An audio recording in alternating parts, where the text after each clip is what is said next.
عمرك لاحظت ان في براندات بتدخل السوق وبتختفي بسرعة، وبراندات تانية تفضل عايشة وتكبر والزبون يجري وراها من غير ما حتى تعمل اعلان؟ الفرق مش في المنتج بس، الفرق في التجربة. والنهاردة هقولك على 3 مفاتيح لو ركزت عليهم هتخلي البيزنس بتاعك يسبق المنافسين اميال. المفتاح الاول: تقديم تجربة عالمية. بص يا سيدي، اي حد ممكن يبيع منتج او خدمة، لكن القليل جدا اللي بيعرف يقدم تجربة عالمية. والتجربة العالمية معناها ان الزبون يحس انك واخده رحلة كاملة من اول ما يسمع عنك لحد ما يشتري ويرجع لك تاني. خليني ادي لك مثال. تخيل انك دخلت مطعم بسيط، الاكل حلو لكن الخدمة تعبانة، الناس اللي شغالة فيه مش مركزة، المواعيد مش مظبوطة، مفيش متابعة. ممكن تروح مرة لكن هترجع تاني؟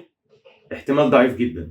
لكن لو نفس المطعم اهتم بالتفاصيل، استقبالك بابتسامة، ترتيب المكان، سرعة الرد على طلبك، وحتى كيك هدية صغيرة في الآخر بمعناها يعني شكرا إنك جيت، ساعتها هتقول دي تجربة مختلفة فهتحبها. حتى لو في مطاعم أفضل في الأكل، أنت هترجع عشان التجربة مش بس في الأكل.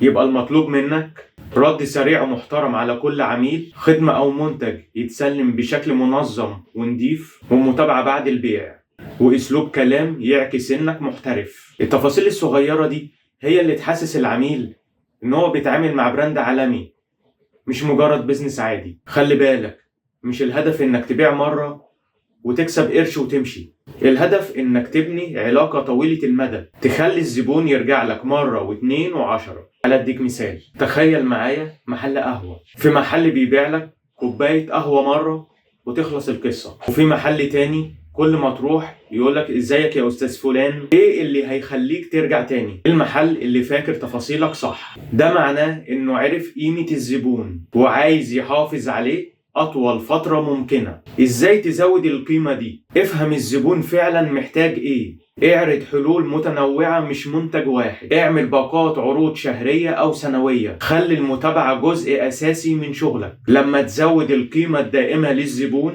انت كده بتبني مصدر دخل مستمر، مش مرة واحدة وتخلص. المفتاح الثالث: تنسيق التوصيات وتحفيزها. دي النقطة اللي بتخلي الزبون مش بس يشتري، ده كمان هيجيب لك زباين جداد وببلاش. خلينا اديك مثال. واحدة اشترت فستان من براند معين، لما اصحابها شافوه وسألوها جبتيه منين، لو كانت مبسوطة بالتجربة هتقول بكل حماس من المكان الفلاني، الخدمة تحفة.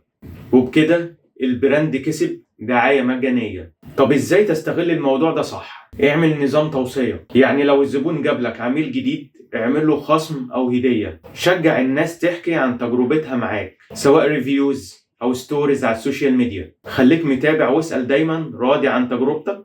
ده بيخلي الزبون يحس انك مهتم بيه شخصيا، مش مجرد رقم في الداتا وخلاص. تخيل كل زبون عندك يجيب لك 2، البيزنس بتاعك هيتضاعف بسرعة رهيبة من غير ما تدفع نفس المجهود في الإعلانات.